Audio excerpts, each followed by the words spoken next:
dumb American, arrogant, throwing fits, ripping shit, tearing it, imperative. Then I'm killing this mic no matter where I live. These derelict rappers acting the fool, this embarrassing is flagrant. That's the nature of this entertainment, and we can't even change it. Guilty before arraignment, now the system tainted. But when we speak, they all laugh at us, and y'all wonder why I'm lacking trust. Try to fight a giant with attorneys that can back them up. That's church versus science, both sides start acting up. I'm late on my assignment, hopping up a mile high, climbing, obviously never silent. New alignment, I'm defiant, cannot describe it. Used to describe it as a young graffiti artist. Before the beard, I always got carded.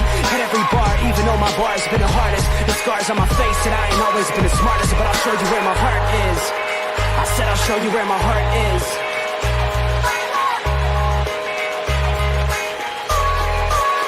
I can show you where my heart's at. See it on my sleeves, even if the beat stops, my soul will not leave. If I never stood tall, nobody will ever see. I can show you where my heart's at. See it on my sleeve, I can show you where my heart's at. See it on my sleeves, even if the beat stops, my soul will not leave. If I never stood tall, nobody will ever see. I can show you where my heart's at. See it on my sleeve, I can show you where the type of guy that would ride with the breeze. I'm higher than most people, I'm cold and icicle freeze. I'm liking to Mike Tyson, I'm a bison, a beast. I'm hot like Jamaica, like right by the beach. My pops is from a spot where they're fighting for peace. 8 years old, out there watching people fight in the streets. All these sirens only make the violence increase. Yeah, we're still not loving police.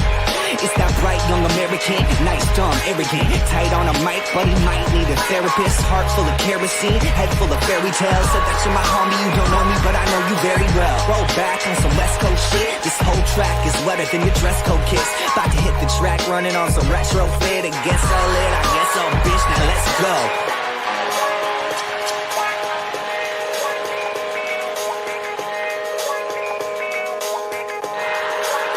I can show you where my heart's at. See it on my sleeves, even if the beat stops, my soul will not leave. If I never stood tall, nobody will. Ladies and gentlemen, it's Tuesday, hanging with the fellas. How we doing, gentlemen? Robert, Pinky, welcome. Gentlemen. What's cracking, fellas? How's everybody doing this fine Tuesday evening? Oh. Apparently Pinky's having a hard time. Otherwise, everything's been good. Whiskey hasn't thinned out enough. Oh. Little harsh there, bud. Oh yeah, man.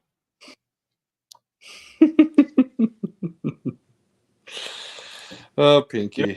Oh, Pinky. I should start off the show thanking all of the men and women of our armed services that Memorial Day yesterday, we're a day behind, but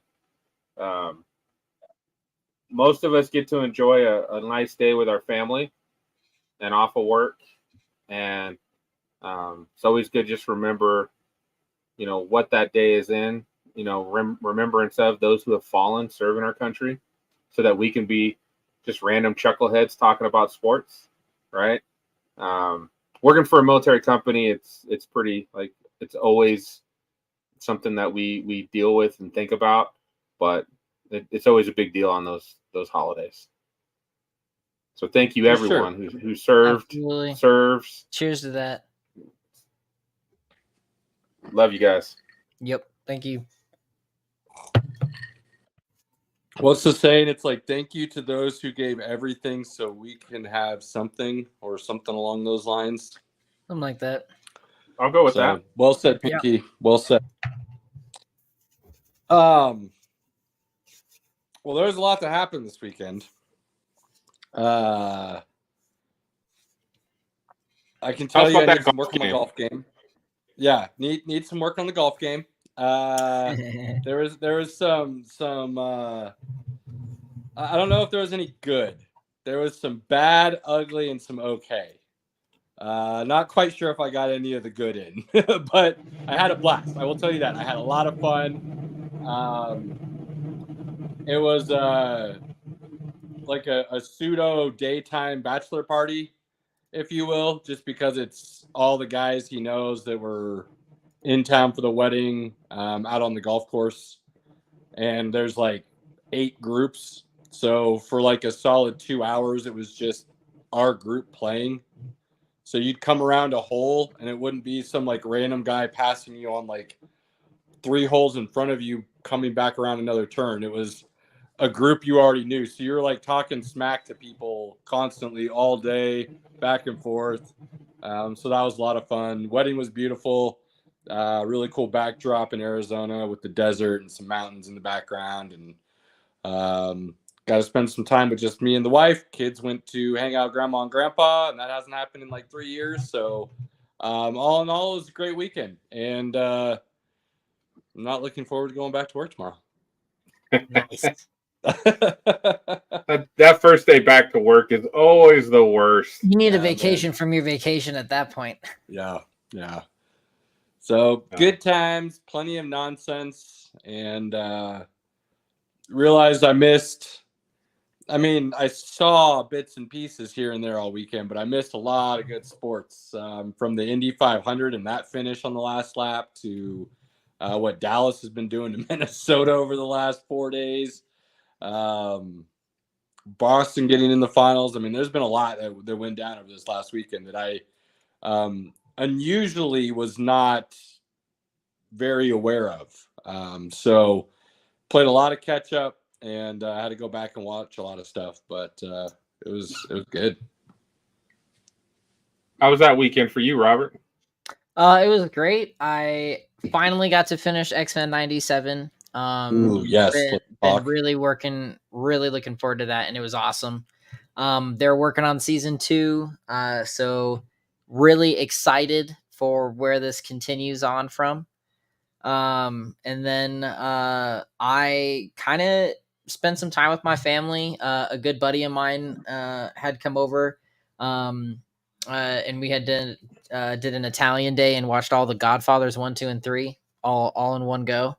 Should have just been 2, but I mean, so I will say this, Caleb, if you haven't, I think it came out in either 2017 or no, 2018, 2019. There was a recut done of part 3, which significantly changes how the story is told. And I recently finished it for the first time, I think just over a year ago. And I loved it. The updates to it really diminishes Sophia's role, so she's not so much of an annoying Valley girl, which completely helped the story.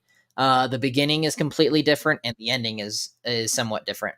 So it's not that 3 was a bad movie. It's just that 1 and 2 are like arguably the best films in cinema. Like, you know what I mean? Depending on completely. who you talk to.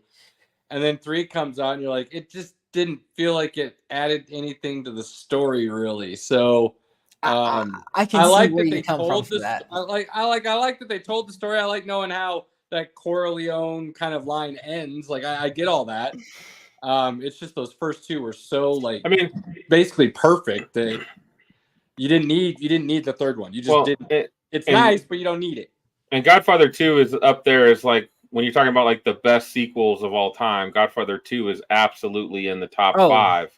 Well, that's why it's so crazy, because you've got both movies could be, depending on who you talk to, argued as the best movie ever made, right? There's going to be people out there who say 1 or 2 is that. And then you talk about, like Pinky saying, a sequel. And that's, I mean, it's hard to say that there's a better sequel out there. So there's so many things about those. It's not like The Matrix, where it's like, why did you do anything after 1? 1 was perfect. If you had left it at 1, I mean, I like Reloaded. Yeah, I like Reloaded as well. Look, again, not bad movies. It's cool they told the story. But Matrix is like a perfect movie. Like, you don't need anything after that, I feel like. But we did start the weekend at Robert's watching Dune 2. That we did do. We have that. We hopefully have some time set here that we will watch that. And we are very much looking forward to that. Yes, it was Andy's and his girlfriend Erin's first time watching it. So definitely it was awesome getting to experience seeing other people watch it for the first time. Because as we just discussed, you know, some of the best sequels ever made. For me, this is up there, along with like Empire Strikes Back and things there. It's just this. I mean, I've yet to hear anybody talk ill of that movie. Yeah, I mean, Pinky Jr. will never watch another movie at your place again. I'm sure. he was not a fan of anyone talking, and since there was talking during the movie, he was. Oh, I'd have been. Like, Hey, there's only so much I can control on that front. It's I know, you know, and I Andy and agree with Aaron. him. I I blame agree you with them. guys. It's fine, but it's funny because that's how I feel like. I know that's how it's going to be if I go to Andy's and watch a movie. He invites me, which I love. I will probably not say no all the time, but he'll be like, "Oh, we're going to watch this movie," and I'm like, "I really want to see that movie, but I don't want to see it with like 6 or 7 people that they're probably going to be some distractions or some talking." Like I want to be immersed in it, and just that's why I like going to the movie theater because nobody's got their phone out, nobody's going to talk to me. I'm immersed in the movie. Sure, I can Completely. And that. Nope, and I can respect that too from Pinky Jr. But I had fun. Oh yeah, no, I there's like when I watch Godzilla and Kong here soon, that'll be one where it's everyone's cut off. I'm watching that. Well, to be fair I for love you, those like, movies. You've seen Dune 2 like 9 times, so like. I was gonna say, how many times has Junior seen Dune 2? 0. That was his first time. Oh, that's unfortunate. Yeah, see, that's. So now he's. I don't have control over the conversation. It was awesome. The food was good. Yeah. You know, the Brants took good care of us, and it was a good evening. I was probably out a little bit past my bedtime, but it was good. I did that a lot this weekend. You realize, oh damn, I'm old. Yeah, man. That's yeah. And the next morning, you're like, oh man. Tell you. I got up the next morning. Well, I got up the next morning. I was like, man, I don't really want to do anything today. And I looked at the wife and I said, it's nothing today. It's it. Clear the calendar. Stayed at home. Take it easy. And that was it. Yeah, I remember those days. I don't have those abilities to do those days anymore. I mean, when you got 2 youngins, you kind of got a different morning those decisions. are good days. Those are like randomly like middle of those days. You'd be like, I feel like some biscuits and gravy. I'm gonna go get some to-go biscuits and gravy and bring them back here and never get out of my sweats. No, really, it was great. No, we had a good time, and then yeah. So overall, weekend was chill. It was nice. It was a good reset. Especially because, as you can see, my office is not as put together.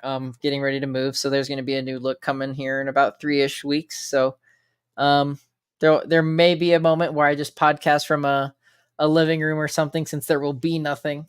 But we'll get there in time. Yeah, we'll get there in time. It's I had a busy weekend. Went and hung out with my father-in-law and drank, which is always good. And then had my 17th wedding anniversary. We watched Fall Guy, and then we went out to dinner. Was it good? Is it Pinky approved? I enjoyed that movie, man. I laughed my ass off. I really want to see it. My wife's not so keen on it. I can see some people kind of being like, "Eh." I laugh. Ryan Gosling in that movie is hilarious. I feel like he's underrated underrated comedic actor. I just think it's the situation. Like, well, he's kind of got like this really he's like got this great like dry delivery, kind of sarcastic, like, and that's why he played a perfect Ken. Right. Yeah. Like, so like, I feel like he's kind of underrated when it comes to his comedic chops, and you might see him doing some more kind of. I really enjoyed it, and it's a great date movie. I think it's got a little bit of everything. The action's good. The comedy's good. Emily Blunt is fun.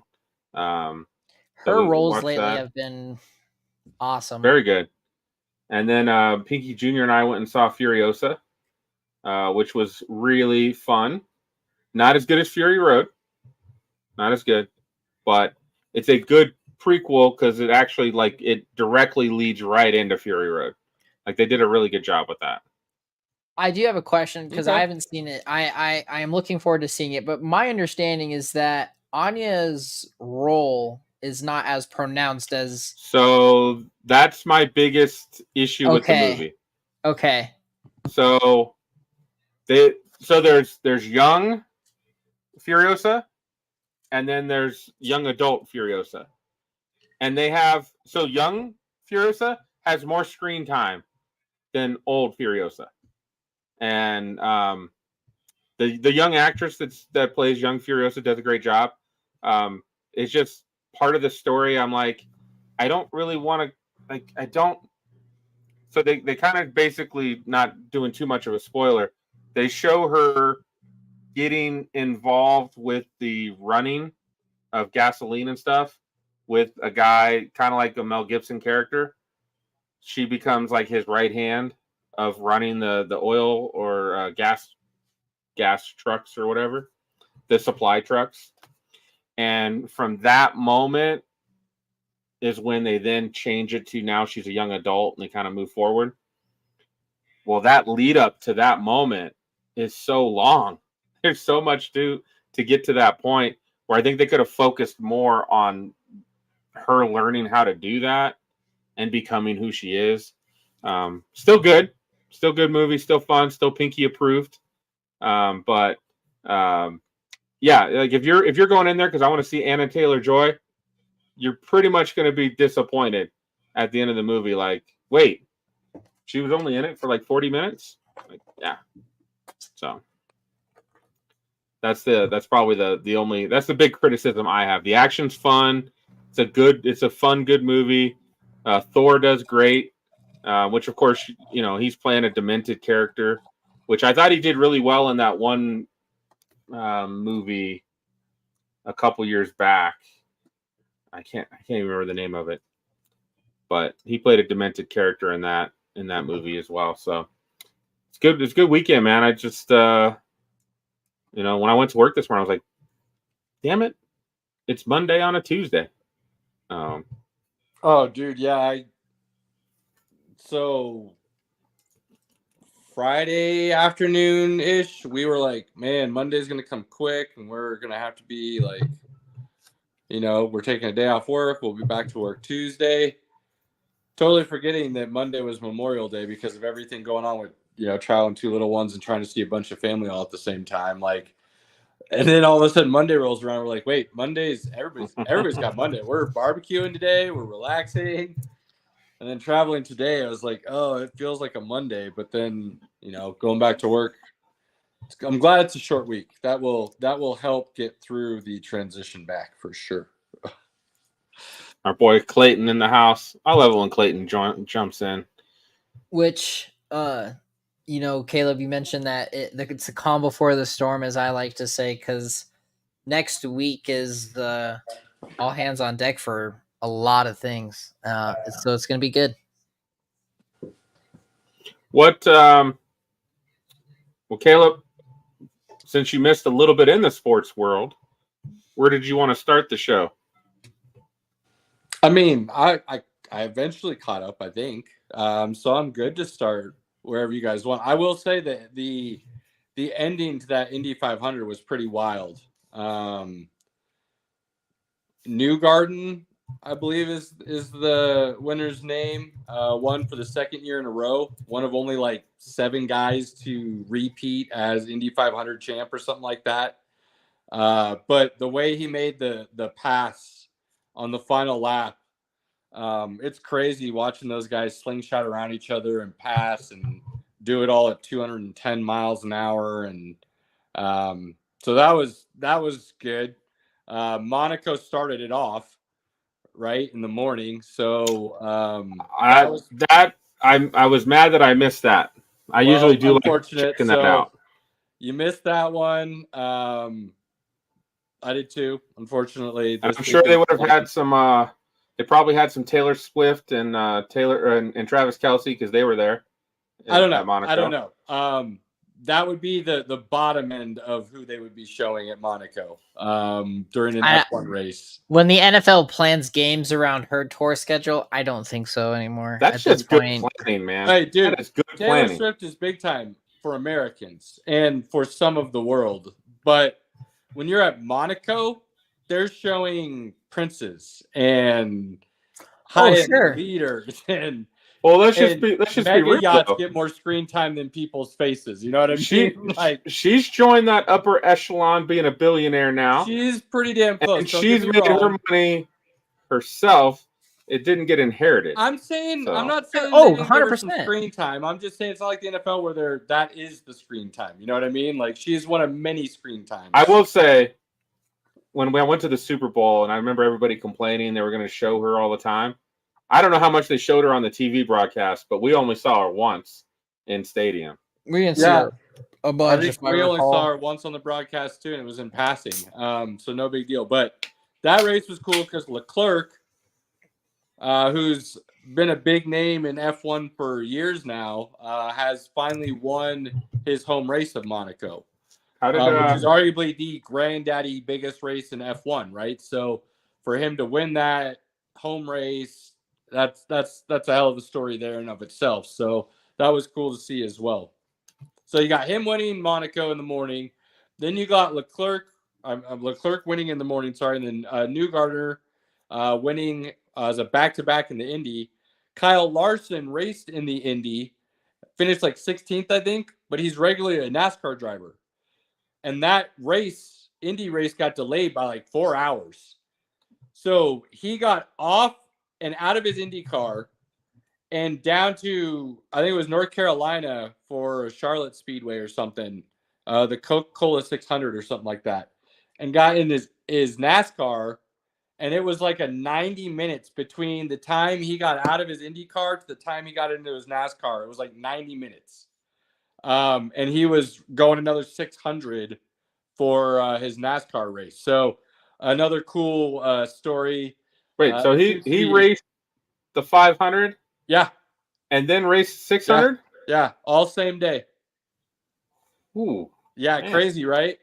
Yeah. Man, that man lost some pounds that for day. Sure. And there's been a handful of people who've done this over the years. It's not like he's the first one to ever do it, but there hasn't been anyone doing it at his level. I don't know if there's enough like Red Bull and like it's crazy. Like get me through that. Like, man.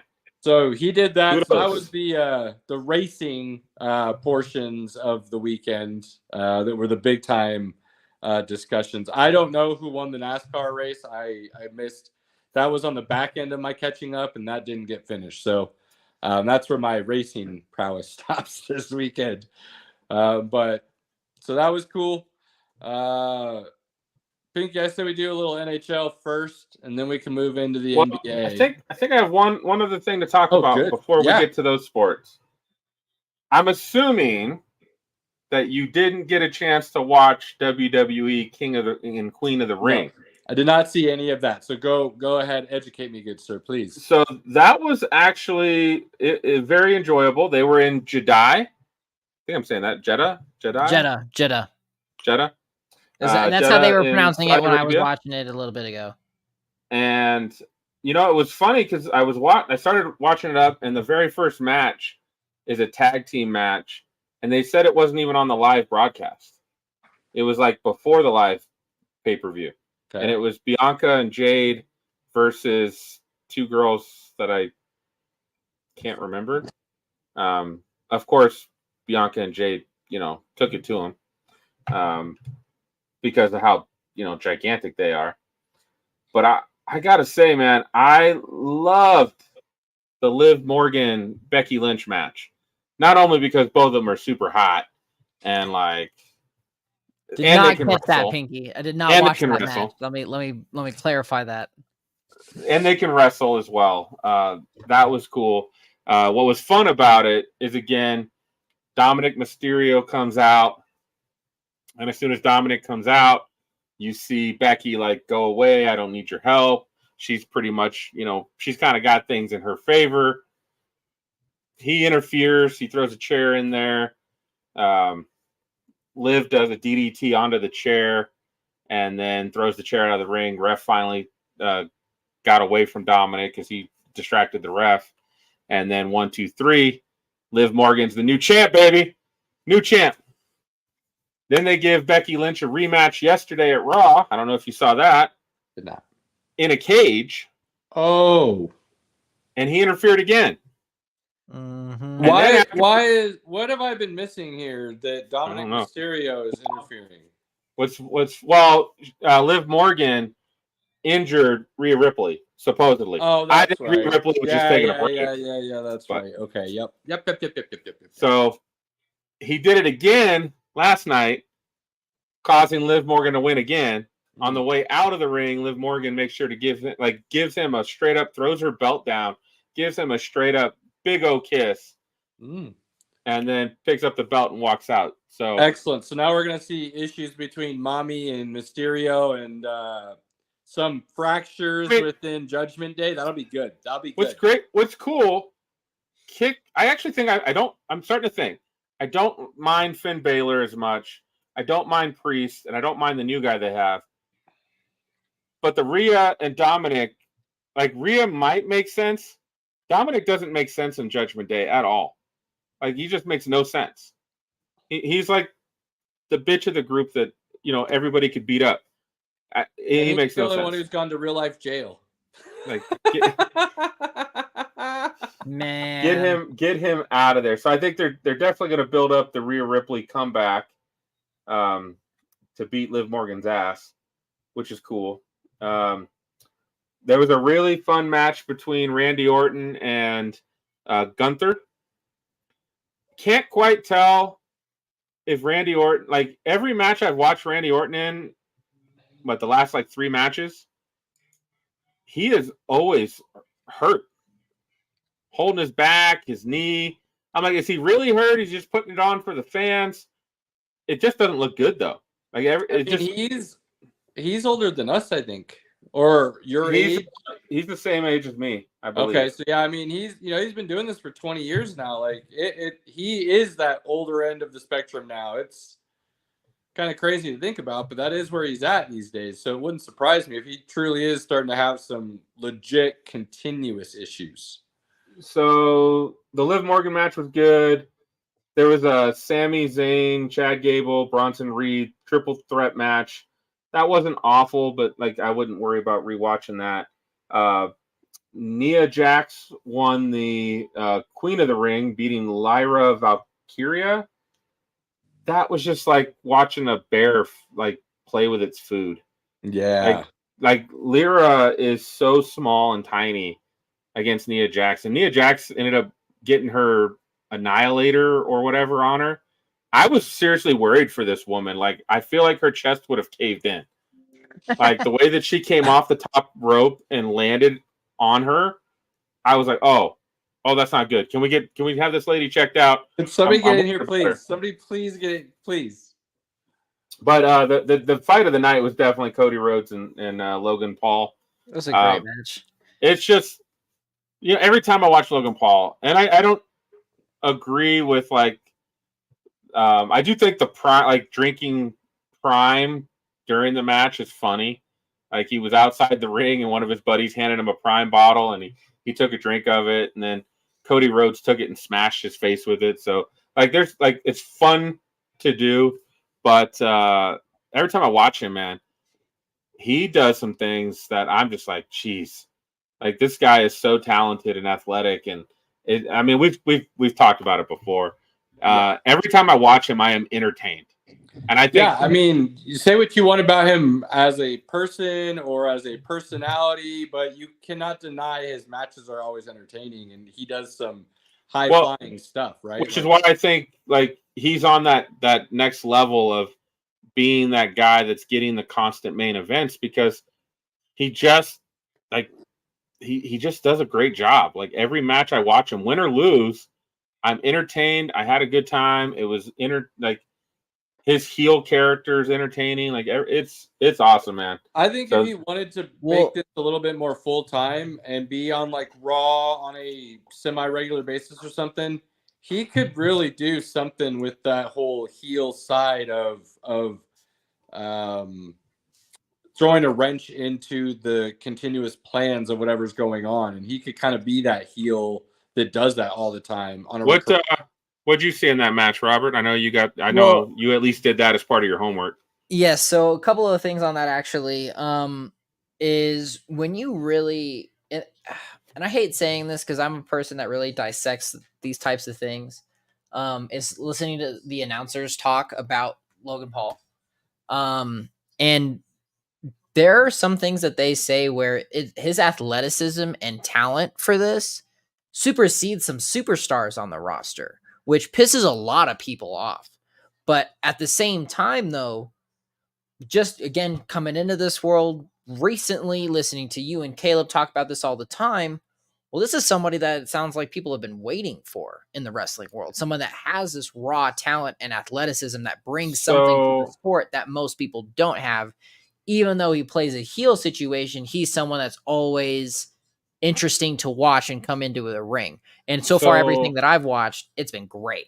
His biggest obstacle to overcome is most of the people in wrestling have been doing it for years. Oh, absolutely. They've put in the work, the sweat, the tears. He's been doing it like 3 years now. And for him to be getting to the level he's at already does rub some people the wrong way. You know, sure. he's gotten that superstar treatment without what they would say earning it. But I don't understand how any of I get it. There's jealousy, that all works, but they could just see he has it. I'd say they have something there, and they want to say that, and they could continue to say that if every match he's done wasn't just great. I mean, I have not watched a bad Logan Paul match. Sorry, haven't done it. So until that happens, like even his McAfee match was entertaining. Yeah, dude, absolutely. And so you start saying ill things, it falls on deaf ears because he's not. It's not like he's not holding up his end of the bargain, right? Like he's drawing in the people and then bringing more people in that didn't even like him because of the way he performed. So give him his due. And that's one of the things that I find somewhat entertaining when I'm having to catch up on some of this stuff is my wife watches some of this too, and she's watching this and she's like, so is Logan Paul, what's he doing? And she's like, man, this guy's a bit of a bitch. And he's a bully and she hates it, but she's been watching it and she's sitting there and she's like, I know it's fake, but is jumping in her seat, seeing some of the stunts that they're doing. And it's like, whoa, this is some serious athleticism that you don't get from most people nowadays.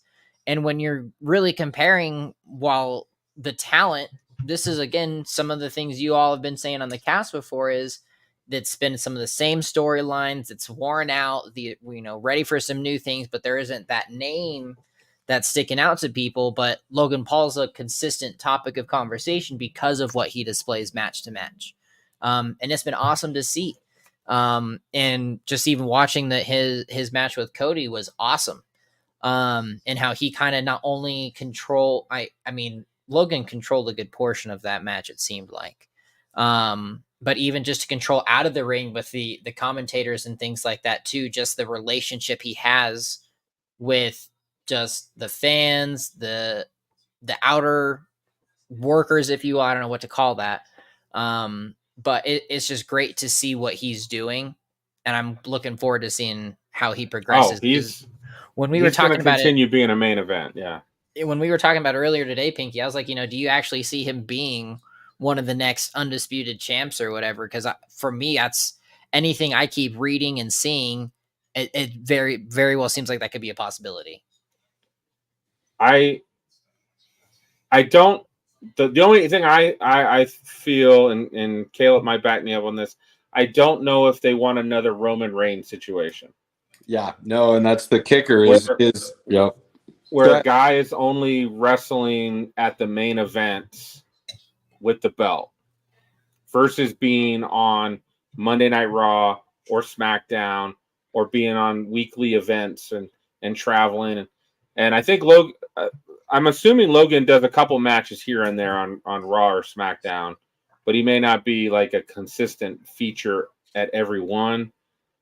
I don't know if the company is unless he gets to that point where it's just undeniable. It's like, yeah, give this guy the belt for a while. But I don't know if the company wants to get back into the point of for 5 years, Roman only fought on main events.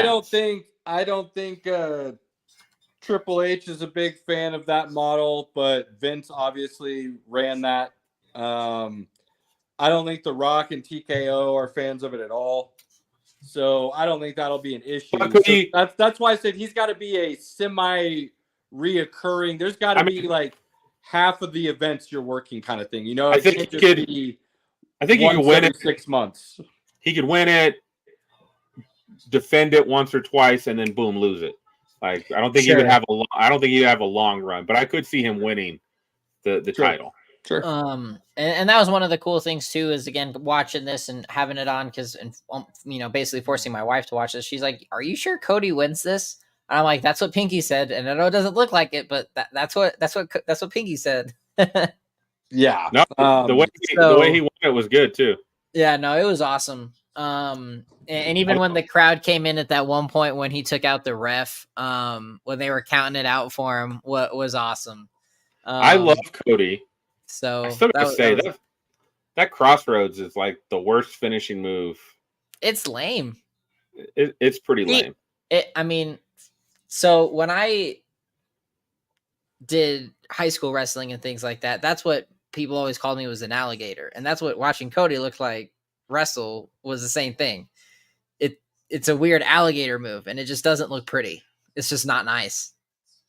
It looks weird. I mean, it's cool that he does it 2 or 3 times. That's cool, but when I watch it, I'm like, you know, I love the classic big ass power bomb. You know, give me a classic power bomb. I mean, with the legs over the arms. The way Gunther does those these days, there's not anybody doing a better power bomb for sure. It's violent. The way he does it, he doesn't just get here and kind of drop you. He's moving you towards the whole time at that mat. So they're violent. Pinky, yeah. So next one we got is, I think, SummerSlam, and that's unless we've got one more before SummerSlam. Is there one more before SummerSlam? There's the Castle one that's in Scotland or whatever. Okay. That's coming up on was it the 14th, I think is what it said, or 15th, one of those. Castle Clash 2024. Okay, yeah, it is Scotland, June 15th. There you go. Huh. All right. 3 weeks from today. All right. And then we got SummerSlam after that. Get it. Yep. Announcement 2026. SummerSlam will move to a 2-night event. Ooh. Isn't it already? No, WrestleMania is 2 nights. SummerSlam's just 1. I always thought SummerSlam was 2 as well. Huh. Okay. Man. All right. Well, Caleb, we're gonna have a lot of things to prep on for next week. we'll be okay. We'll be okay. I'm just envisioning it's gonna be good stuff. Robert's just like, Pinky won't be here. So We can talk all the Olympics and all the soccer. Leverkusen lost. They lost. They did. They lost. But hey, for the run they put on, though, Pretty incredible. I'll give it to them. I mean, there's not much more you can say outside of that. and now Pinky has no idea what you guys are talking about. So That's all all right. We can move. Keep moving. moving along to the NHL. Give it to us, Pinky. Give it to us. Well, the NHL Eastern and Western Conference Finals has been far more enjoyable than the NBA Finals, Conference Finals have been, which we'll get to in a moment. You've got the Dallas Stars and the Edmonton Oilers. The Stars lead 2-1. Edmonton took the first game. The Stars have taken the last 2. And I believe they're in Edmonton tomorrow for Game 4. Currently, the Rangers are playing the Panthers tonight. In Game 4, Panthers are up 2-1. They were down 1-0. They've scored, and then they scored again in the second period to make it 2-1. They are in Florida, so Panthers need to pull this one out, and then they would be 2-2. I'm really for both of these, man. I'm excited for either. Rangers make it, cool. Panthers make it, I'm excited about that. I I might root for the Panthers if they make it. I might pick them to be the team I root for just because they've never won one. They've been there twice but never won. So I think I don't know what it is cool. about the Rangers and the Knicks, but I don't because my grandfather and father were Yankees fans. I have nothing against the Yankees either, but that's a different like reason, right? Like the Knicks, I've always loved their history. And the Garden. I mean, Madison Square Garden, it's the mecca of basketball. Like the Knicks are just the Knicks. So I've never been against the Knicks. And the Rangers have always, for whatever reason, I've had the same feeling about the Rangers. I just don't have anything against them. And some of that might just be because I'm more West Coast type than I am East Coast. Probably.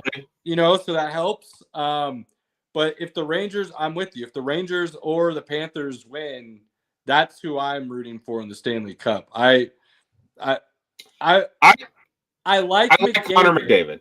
I like McDavid, so I could root for McDavid, but not the Oilers as a whole. Does that make sense? Like I could care less if the Oilers franchise wins, but I do like watching McDavid play. But they're in the Avs division, so I feel like I'm pushed a little bit more towards that other side. But then I come back to I probably end up rooting for McDavid if he gets in the finals, because what do I always say about greatness, right? Like if there's greatness, I'm a big fan of watching and respecting and being in awe of as much as I can. So that's who I'd end up probably rooting for if that's who made it. I mean, being Avs fans, we can always agree on F stars, right? So, the Stars and the Knights, we can agree on that. So, Oilers, I mean, we've always done a pretty good job beating the Oilers. I just don't have like that hate towards them. So, yep. So hopefully that series turns around tomorrow. I haven't really been watching. I've been just watching on Bleacher Report. I haven't really been watching. I will watch once we get to the Stanley. I'll watch a game or two of the Stanley Cup Finals. I caught them when they're on here and there. But they're on the same time as basketball. And so basketball usually comes first, and then commercials. I'm flipping to the other basketball game, and then both commercials are halftime. Then I'm trying to catch on to the hockey and flip through. So enough to know that these have been some pretty good series compared to what we saw in the NBA. Oh, man. Well, it's no surprise again. And all right, let's lead in this way as we talk about the NBA Finals. Mike Greenberg, or Greeny, I believe it was, from Get Up. Was it him that posted the 5 most dominant playoff runs? It was very surprising because I usually can understand where Greeny's coming from, and I watched that. And I just could not see. There's so many people he left off that list that are. It felt like a very recency bias pick with Celtics. I didn't watch it, but I saw that he had the Celtics on there from this year, and I was like, well, first of all, it's not over yet. They haven't won the finals yet. It wasn't winning a finals. It was the most dominant run to a finals. So how did you get there? But it's crazy he would pick these Celtics for many different reasons. One being every series, the other team's main guy missed more than half of the games. So it put a huge advantage into the Celtics' hand right from the jump. So context matters a little bit on how that dominance occurred. I immediately posted something about commenting about how if you're going to include the Celtics from this year, you have to include the Nuggets from last year. Right. Because the Nuggets going through the West, they lost 1 game, 2 games, no games. And that was to Minnesota, Phoenix, LA. I feel like that's a much more dominant run into a finals than what the Celtics did this year. And those teams all had their stars. Yeah, that's what I'm saying. They all played. So I'm very confused how you could. I just don't see dominance, and the fact that the Celtics didn't dominate any of the games to the point where you're like, oh yeah, they totally dominated the series. They almost lost a majority of those games. And it wasn't until the end where they kind of found a way to pull away, or somebody hit a dagger 3 to send it to overtime, or there were a lot of things that got them past these games. It's not like they just were on cruise control or anything. So yeah, crazy. Yeah, that's a recency bias. That's a bad take. And I Greeny's okay. I don't have like a lot of hate for Greeny, but that's a pretty bad take. So Celtics, cheers to them. They are in the NBA Finals. They probably should have been there last year, but again, they let Miami be a little more physical and take them out. The Porzingis has been out, which is one of their main things. I will say, again, throughout most of this season, they were the dominant team, best record, all this, but they dominated the East. Are we the East was there's a big gap. I could see the Celtics being one of the top 4 seeds in the West. Okay, but they would have been right in that mix then with Denver, Minnesota, OKC, LA, Clippers. They won the East by 20, almost 15 games. It was bad, but again, that's what I'm getting at. I think they're still a really good team, but that's part of the reason why I said that you can't look at this as the 60-win team that's dominant. The East is really low this year for a lot of reasons. Injuries played a big role in that. Embiid missing the time he did. Philadelphia should have been a lot stronger. Who knows what the train wreck is going on in Milwaukee? So it's not like there's not. Giannis was out. Almost every East team, Brunson ended up getting hurt. They were already down 2 or 3 guys. Knicks were down 4 of their top 8 rotation. So half of their top 8 rotation was gone. There was a lot of issues that fell, and luck plays a big factor in making finals runs. We said it last year with the Nuggets. It was a gift and a curse that they got to play Miami. Any real basketball fan says it doesn't matter who you play. It matters that you won the title. And people can argue if it's a weak title or not. Who cares? You won one, and a lot of people didn't. So luck is going to play a factor. Guys that played against Jordan, right? Their luck was such that when Jordan stopped playing for 2 years, everybody had an opportunity. And they all talked about it. And they knew it. It's still talked about to this day that Houston walked out with 2 of those that many people thought was at least going to be one of those Knicks with Ewing and the like. Yes. So luck and injuries and who you play and how other teams are doing, how the ball bounces. Sacramento, our good buddy Greg, they very likely should have, if it wasn't pretty common knowledge now, I believe, that the refs helped the Lakers win that series. Sacramento probably has a title. But luck, if you want to call it that, didn't go their way. Robert Horry hits a gigantic shot one time to push the Lakers through. Big Shot Bob becomes Big Shot Bob again. So you look back at all of these runs that great teams had, and it's not always the great players that propelled these teams forward. There was some luck involved. There was a way a ball bounced that a role player caught a shot. Bruce Brown hit a big shot last year against the Lakers in the West Conference Finals that completely secured the momentum for the Nuggets. So I'm not going to pay heed to these ultimate finals runs and weak finals victories. You won, and there's reasons you did that. Now, what I will say, though, back to your point here, Pinky, the Celtics are still a really good team, and like I said, I think they'd be top 4 in the West. But I would still have the Nuggets. I would still have Dallas. I would still have Minnesota as favorites over them, with Porzingis being out. Now, if Porzingis plays, and it sounds like he should be ready to go by game 2 or 3 is what everybody's talking. Maybe right away, but I don't know. Still big question mark there if he even plays at all, right? But if he plays, they become a co-favorite to win the title. I think he makes that big of an impact for them in what they do offensively, especially against bigger teams like Dallas and Minnesota that have that length in the front court. Right. If they don't have that, I still believe. Now, it doesn't look like Minnesota's going to – it looks like Minnesota's going to get swept after that vicious series they had with Denver. They couldn't hold on is kind of where it's looking right now. If they don't get swept, I have a hard time believing they're going to be able to win 4 straight still against this Dallas team, who I would say is the favorites now in a lot of people's minds. Right. And they've just played really good basketball. They've played really good. Now, I will say I've watched a couple of the Timberwolves Dallas game. Maybe I'm holding a little bit of a grudge against the T-Wolves because they talked a lot of shit.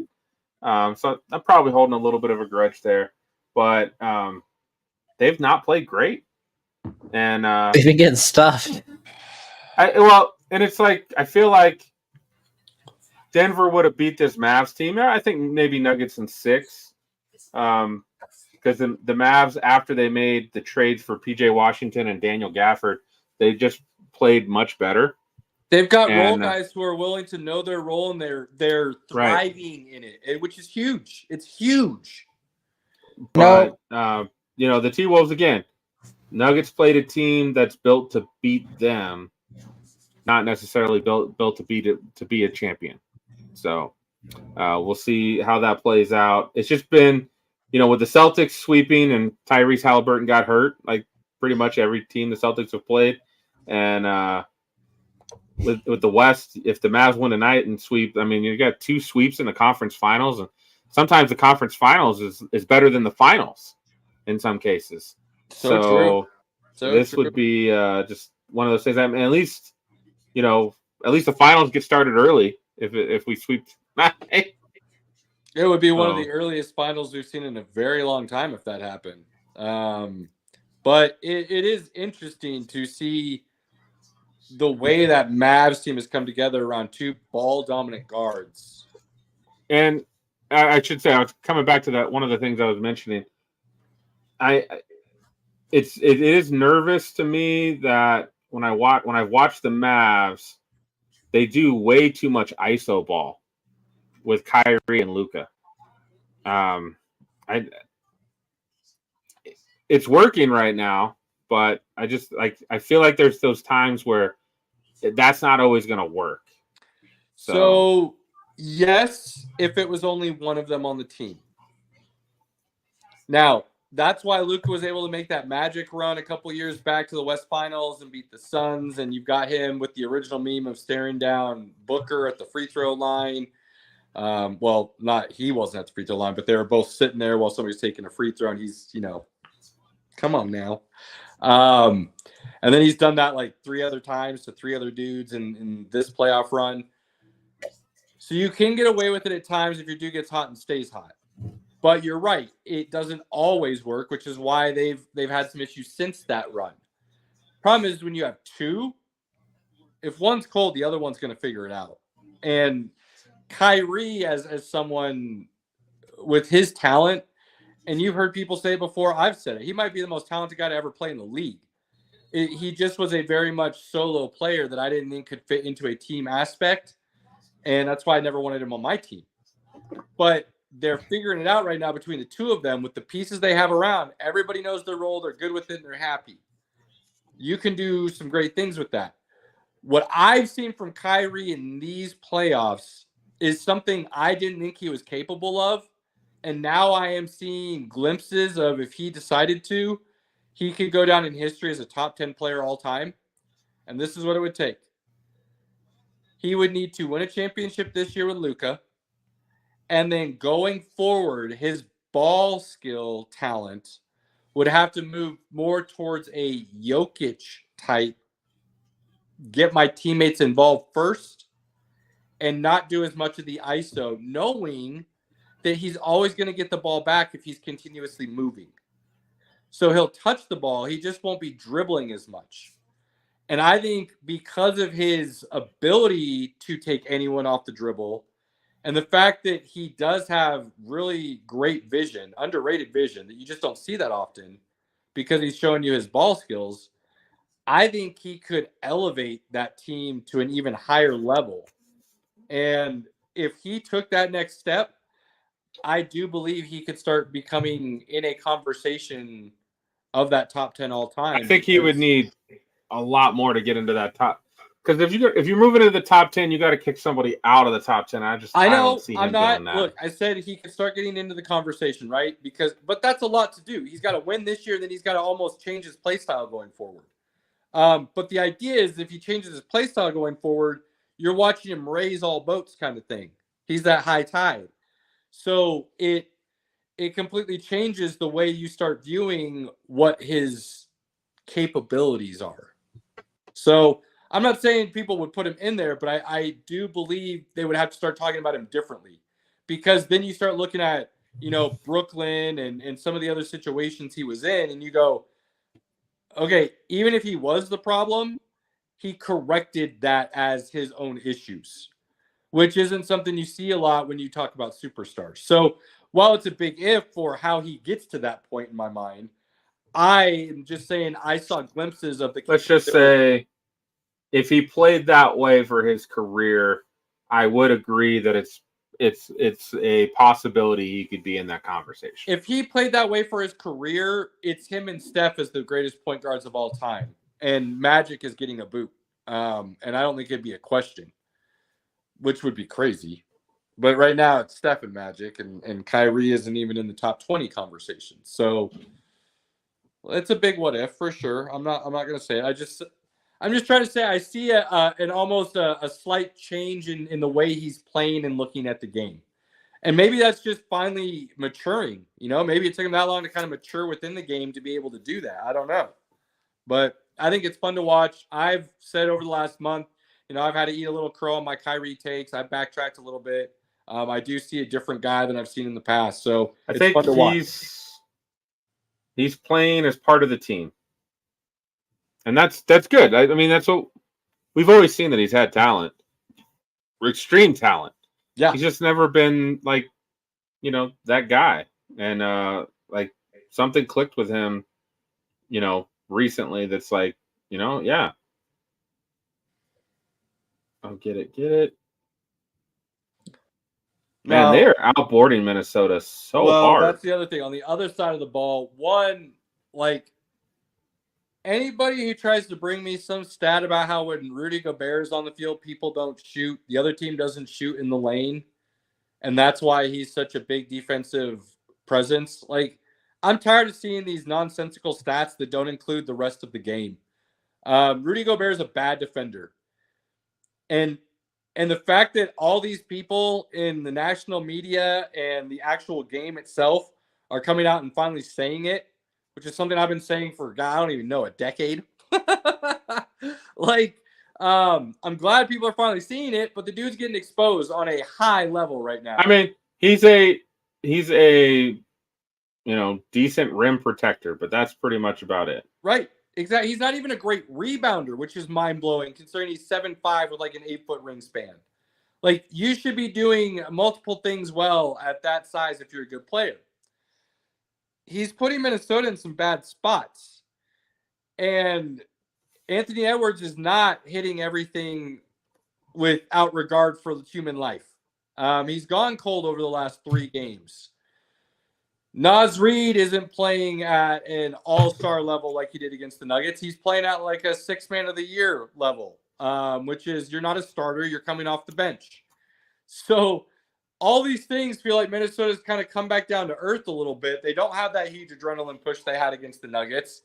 And they have fallen flat in a big way, and they don't seem to be able to get it back.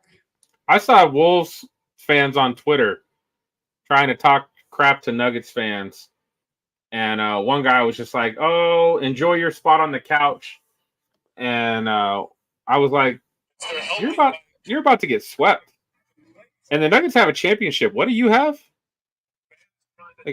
Come on, bro. Sometimes it's just know what's going on. Well, it's one of those scenarios where even if it's true, and I was right that Minnesota and Denver were the 2 best teams remaining, this same thing could have been possibly happening to Denver against Dallas.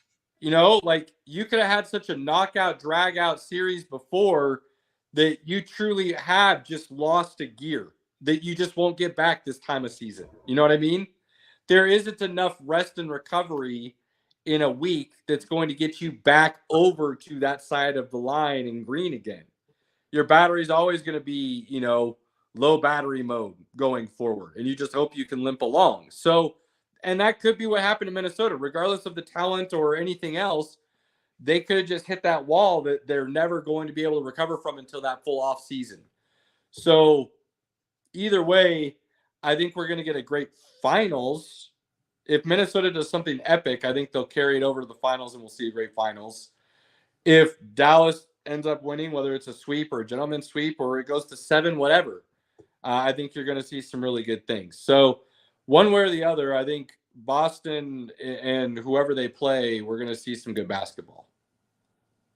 Yeah, it should be fun. I'm looking forward to that. I will be in San Antonio next week, and I do have some big NBA fans down there, so I'm looking forward to maybe watching a game with them while I'm down there. So, I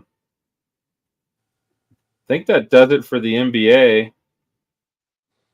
And we're looking good on time, boys. Was there anything other sports besides football before we get to our football topic? One other thing I'll mention, and we've kind of touched on this here and there over the last year and a half, maybe 2 years. But Rafael Nadal he lost in straight sets in the first round of the French Open. Roland Garros is his dominance. He owns that tournament on clay. There hasn't been somebody who owns a tournament the way he owns Roland Garros in the history of tennis. So a lot of us were hoping to see one last run from him. He was talking about how he's feeling a little better than he had in the past. His body, unfortunately, has just been kind of failing him over the last couple of years. And so I think his run, his opportunities are now over. I would be surprised if he does not retire after this season has come to an end. I think he'll still show up at Wimbledon. I don't know if anything will be done, if he'll truly be able to compete at Wimbledon, but I think he'll show up. If his body's still there, I think he'll also show up at the U.S. Open and finish out his career with the Grand Slams. But I think we have seen the last of Rafael Nadal on the prime tennis circuit. So cheers to arguably the GOAT of the sport with Federer and Djokovic. So epic. Really, really great watching those three in their primes go at each other for the last decade. Which, not that this man was ever in his prime, but worth noting for the sports books is Angel Hernandez has finally been forced to retire, which is great news. Forced is a strong word. I want to know what that severance package was that finally allowed him to agree. We got a good severance package. Yeah, because the union isn't just going to allow Major League Baseball. The umpire union wouldn't allow Major League Baseball to just fire an ump like that, because then they could do it to anybody. Unions don't let that kind of shit happen. So even if the union thinks he should have retired, they weren't going to make him do it, because then everybody gets caught in the fire. So whatever that severance package looks like, where Major League Baseball is finally like, yo, NL, we got you, baby. Little League games for the next decade, however you want to call them, and here's some really good money and a nice yacht. Like, that dude got hooked up to make sure he is no longer. I would imagine their retirement package is pretty good. I know for baseball they get a pretty good pension, or baseball players get a pretty good pension. So I'd imagine he's got a decent pension set up as well. So he should be quite all right. We're getting close, boys. We're getting close. You watching back to the 4 game? points. Is that what you're talking about? Yeah, I got it on Max. Me too. I'm watching it as well. That's And why. I really want. We're terrible, Carly- gentlemen. We have a problem. Karl Anthony Towns has got 5 fouls. Ant's got 4. Gobert's got 4. So I would just attack. So, it's been funny watching some of these because, obviously there's several episodes backing up my statement here. I'm not a huge NBA guy. But watching this series so far with the Wolves and the Mavs has been actually somewhat entertaining because the Mavs have been sticking it to them. What an And it's alley been- oop! Yeah, that was sexy. What a match. Like this just been domination. It's been great. It's been great to watch. Well, again, I can say I'm still a little salty about how the T-Wolves treated the Nuggets in their own I building. won't disagree with you, but the Nuggets also, didn't, They let them do it. They let them do it, but they didn't grab themselves and say, "Hey, we're the men here," and they failed. right. But hey, that's okay. That's okay. It happens. It happens. What a great pass by Luka. Get it, baby. But So hopefully we'll see the Mavs close it out. Hopefully, that's what we want. And then, so we wanted to talk a little bit of NFL, and I think we probably will close up early tonight. But there are a few other nonsense things I do just want to touch on for us before we do close out. That came up. Okay. In a couple of things, nothing too serious, but Let's do the NFL. We'll close out on the. Yeah, for sure. Again, it's very just tidbit little things. Hey, little. All good. Hey, every now and again, it's okay to have a second round of nonsense to close things out. It's fine. So- good. And I feel like this is one to talk about. So I'm really looking forward to this one. I like it. But I like it. yeah. So anyway, NFL. So I don't know what Pinky's doing, but Pinky gave us another homework assignment to talk about some easy, my man, easy. Players that we're looking forward to in the 2024 season. So we had previously talked about what teams we would be excited about, and now I wanted to narrow it down a little bit more about what players are we excited about for this upcoming season, and talk a bit about like why are we excited about that. So Pinky, you'll be happy to know I read the homework assignment correct this time, and I did pick players I'm excited about, not players I think will be exciting. So I was gonna give you shit about that, Caleb. So I'm glad I did it to correctly this time.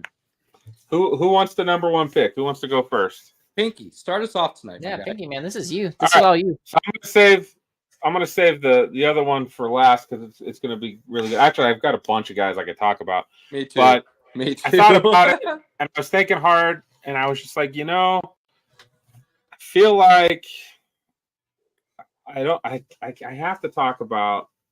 Oh, I got to talk about Justin Herbert. Oh, And Interesting. I thought about it for a while, and I was just like, Harbaugh has won everywhere he's gone. facts. And Harbaugh is going to change the way. Now, again, it doesn't mean that Herbert is going to take this, but I think he will. Harbaugh is going to change the way he plays. He's going to run the football. He's not going to say, Herbert, I want you to throw it 60 times a game. That's not how Harbaugh wins games. He's going to reduce that to 35, right? They're going to make it worth it. And I don't know if it'll be this season because I think the rebuilding is still in motion, but and changing it to his team. But I do think Herbert is going. I don't know if we can rely on the Chargers to choke moving forward, right? And Herbert has been a part of that. I don't know if he's gotten.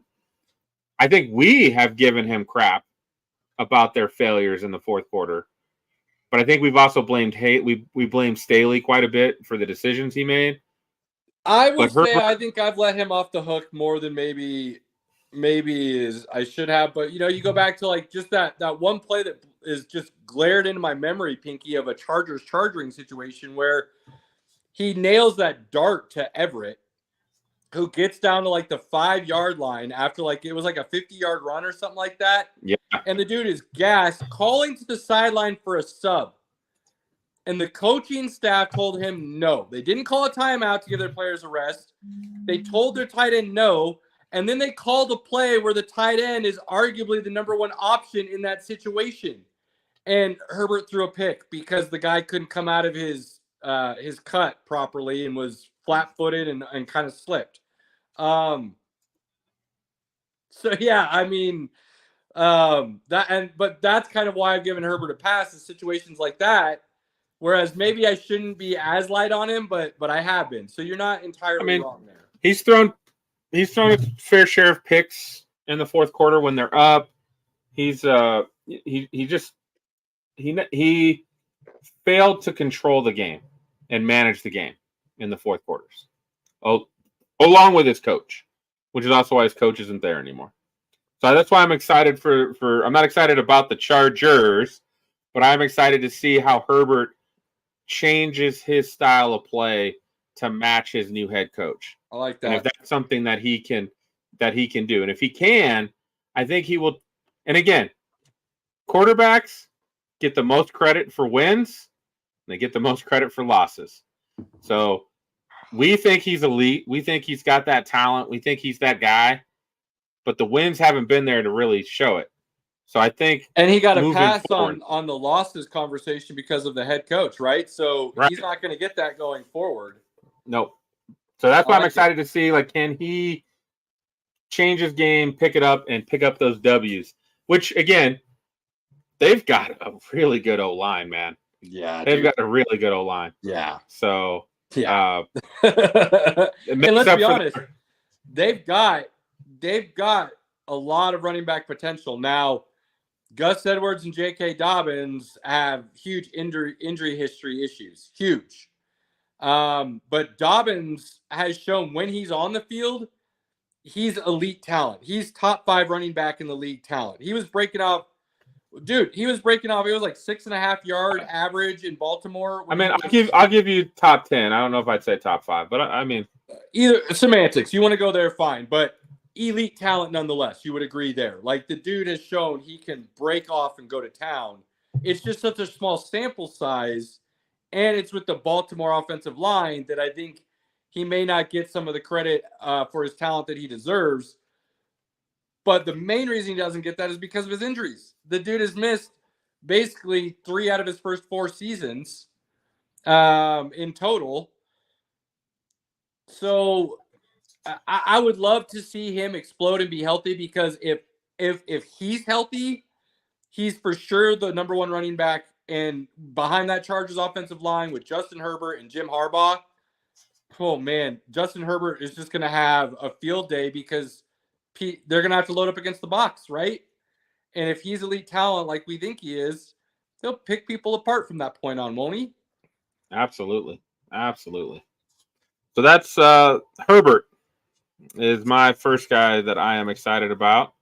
Caleb, why don't you take the second pick? And so some people might say this is obvious. I think the majority of people are now in the I'm over the story. I'm sick of it. I don't care anymore. But I am really excited to watch a healthy Aaron Rodgers in the Jets.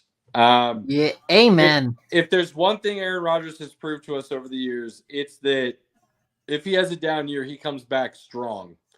And if people count him out or want to talk ill of his game, he will prove them wrong. And I believe he's still got a good 2 or 3 elite years left in him. I do. And I bet you could win a Super Bowl. I said that going into last year. I really like the Jets because of his capabilities. Whoa. I'm with Robert. I think they're a dark horse. I think people are forgetting how talented that defense is. Cheers, my guy. Thank you. I think people are forgetting how dangerous that defense is. And Garrett Wilson could end up being the best receiver in the game next year with Aaron Rodgers. Breece Hall is insanely good. Would you say he's top 5 in the league right now, Pinky? Yeah. Okay. Yeah. They did help the offensive line. So I am excited. And I'm a big Rodgers guy to begin with. I think he gets a bad rap through the media. I've yet to hear a teammate really talk ill of him. He gets a bad rap from the media because he's an open person. I think he's a good locker room guy. He's just not the type who's going to say what the media wants to hear, and then they run with it. And they say this, that, and the other. He's just a different dude. He's not the status quo, dude, right? He's this dude. He's the dude, man. Well, and I've never heard a teammate talk ill of him, right? No. So I have always been a big Aaron Rodgers fan. Started with his talent, but then he comes to camp as My head just totally went blank. Con Air. Nicolas Cage. Not Nicholas. I was trying to think of the character's name, but Oh, either way, character's name is dumb. right. So he comes into camp rocking that along with his supreme talent. He goes back-to-back MVP years and this, that, and the other. We don't know what would have happened against San Francisco because his coach decides to kick a stupid field goal instead of give the best quarterback in the game a chance on fourth down. I'm a big Aaron fan. I love his talent. I think he is the original Mahomes, and he doesn't always necessarily get credit for his ability to scramble, create, throw off platform. Even though people will, I think, kind of agree that he's the best pure thrower of a football in the history of the game. Not necessarily the strongest arm or this, that, or the other, but the most arm talent, I guess is another way to say it. I think a lot of people have him up there. So I am stoked to see if he's truly healthy, like he says he is, like the Jets are saying he is ready to go. I am excited to see what he can truly do on a quote unquote revenge tour. I like it. Well, Caleb, I can second that. I don't agree with Aaron Rodgers' views and politics and all that. I do think he brings up some interesting points from time to time, right? I think more people should just listen to people who have different points of view than yours so that maybe you can think about your point of view and maybe you might change the way you think. Maybe you won't, but maybe you will. And when I listen to Aaron Rodgers, and I enjoy listening to him. Isn't that the idea of having a platform? Just saying. Right. Well, I feel like he's a guy you could sit down, have a conversation with, argue your point, he argues his point, and you could just like, okay, hey man, thanks for that. I appreciate the conversation. Yeah, I feel like exactly. I feel like he wouldn't have any hard feelings. You wouldn't have hard feelings. You could finish your drinks. And it'd be very constructive and educational. Yeah, and then go talk about something you do agree on, like football, and finish your night and no hard feelings either way. Agree. So I love it. I think we need more of that, and I do agree with you. I think like when it comes to throwing a football, if you go back and watch Aaron Rodgers highlights, his ability to put the ball pretty much wherever he wants, without being the guy who's got the strongest arm, Elway, Mahomes, Josh Allen, Brett Favre, Jeff George, those guys had cannons of arms. Marino, he's probably right below those guys when it comes to strength, but his ability to actually put the ball where he wants it, he's number one. He's in a class of his own. Well, we always talk about Drew Brees being the most accurate passer of all time, probably. Rodgers is in that conversation. He's not. He might be closer to a 1A to Brees than he is a 2. More consistent, right. I'd say. Absolutely. I'd agree with that. Oh, come on, damn, Max. Come on. Go ahead, Robert. What are you gonna say about Rodgers? So I was gonna say for Rodgers, I mean, that was also one of the big talks last year too, was what he will be able to do dynamically with the Jets. And before it could even take off, it was ended.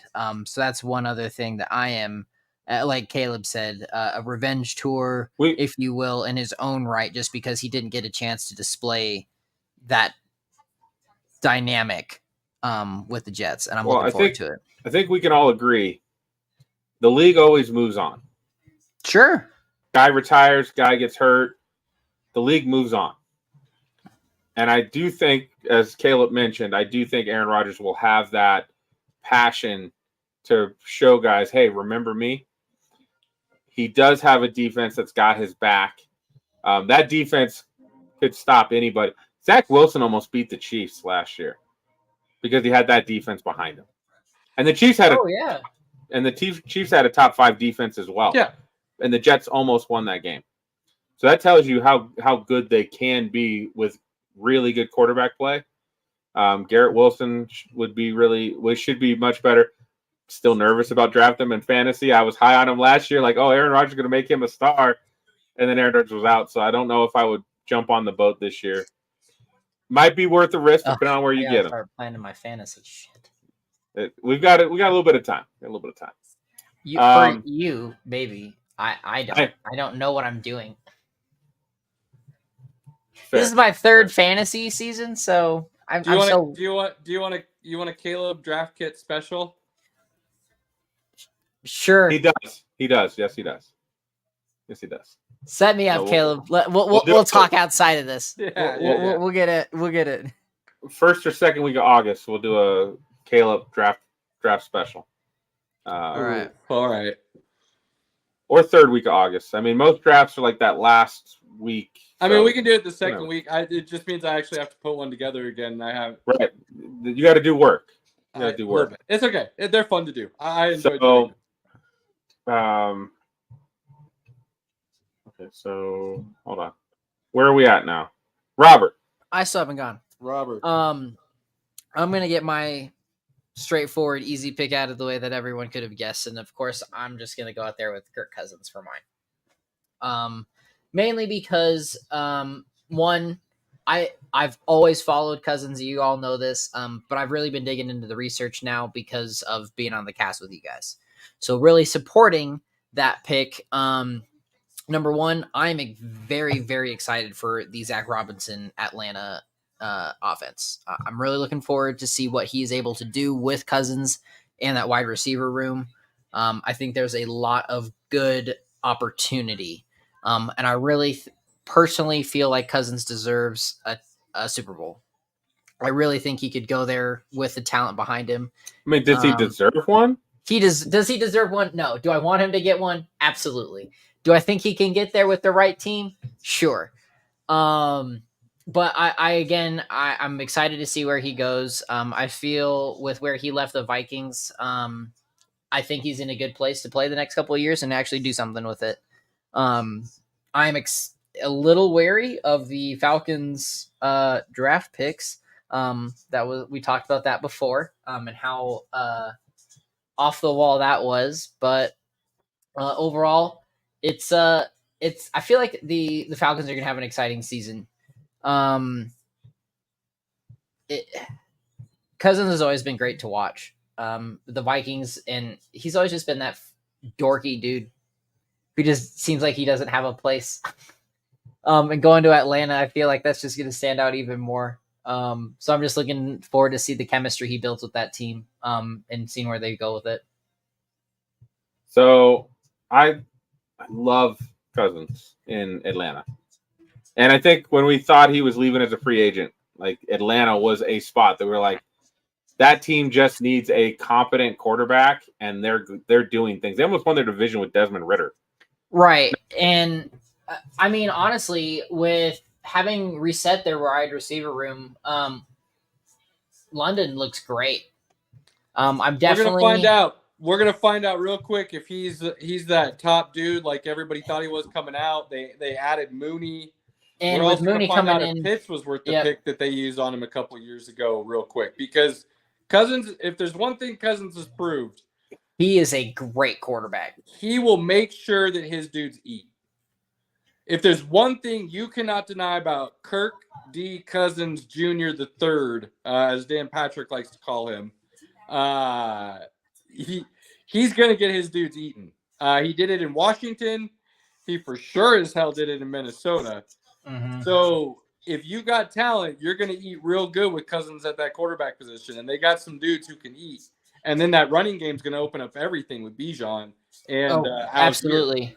And, one thing, Caleb, that we've really been heavy on is the Bears season. And with Mooney coming from the Bears, having a very, I don't want to say off season, but maybe a quiet season, if you will, at the Bears, really kind of having a good dynamic quarterback behind him with a new OC that kind of has a good mindset about him. I really feel like that's going to be a great chemistry between Cousins and Mooney there. Like you said, London's going to kind of be an interesting play, but I think at the end of the day, he's going to show up and be pretty reliable. That's why I'm excited, because I really feel like they're going to eat well and they're really actually going to show up and do something. Yeah, Mooney's going to take his game to the next level just because he's got a competent guy throwing him the ball. So That should be really, really good. My concern, and I'm excited for Cousins because I think Pitts has just needed a guy to get in the ball. London needs a guy that gets in the ball consistently. Bijan could be the best back in the game after McCaffrey. He has that ability. He can catch it. I think that's saying a lot, given you still got Saquon, JT. I think it's CMC, and then I think there's a tier of 4 or 5 guys who are all. I see Bijan taking that title from CMC sometime soon. That's what I think, based on all right. Bijan. Okay. Barkley has that talent, but as we've seen, like he's for the most part struggled. Will he? And he was one of the guys I was going to pick for this exercise because he's going to be running behind Philly's O-line, not the Giants' O-line. So he could be even better. But my concern with Kirk Cousins, and I'm not worried about the coaching staff. I'm not worried about, they've got great players around him. I'm worried about the fan base. I'm worried about the fan base turning on him. That prime Turning time on Cousins. Yeah, that primetime game, week 6 or 7, or he throws a pick or two. Next thing you know, the crowd's chanting Penix. I don't think so. Mainly because of how much support he had with the Vikings and the fans. This I is just don't totally see different, man. I don't know. It's The Vikings fans didn't really support him, man. I got a family member who's a Vikings fan, and him and all his buddies that are Vikings fans wanted Kirk to go. So interesting. We'll see. I think Kirk does have kind of a hometown base down there though in Atlanta with his wife's family from there, and so he's got those Atlanta roots that might be able to help him overcome some of those initial situations if they occur, Pinky. And then because of that, and because of what the previous coaching staff had done and their just poor use of the talent, you might see them turn on the coaching staff before they turn on Kirk. So he might be, while I totally understand where you're coming from, he might have gone to not only the best situation for him on the field, but also the best situation for him to avoid some of that backlash if things go wrong, because there could be just natural fall guys in front of him before it gets to him. Yeah. Unlike maybe in other situations that he could have ended up in. So, but don't get me wrong. There's a lot of expectations on that coaching staff, on that talent, and that quarterback going into next season, and there rightfully should be. Mm-hmm. No, it's going to be exciting. So that's why I picked it. I'm excited to see where he's going, where the chemistry is going to be, and how it plays out from here. All right. So, well, takes it back to the top to Caleb, though. Oh, Pinky. Oh, Pinky. My bad. You're right. All right, guys. So this pains me. This exercise pains me. Yes. You're the one that keeps picking it, man. I know. I love this.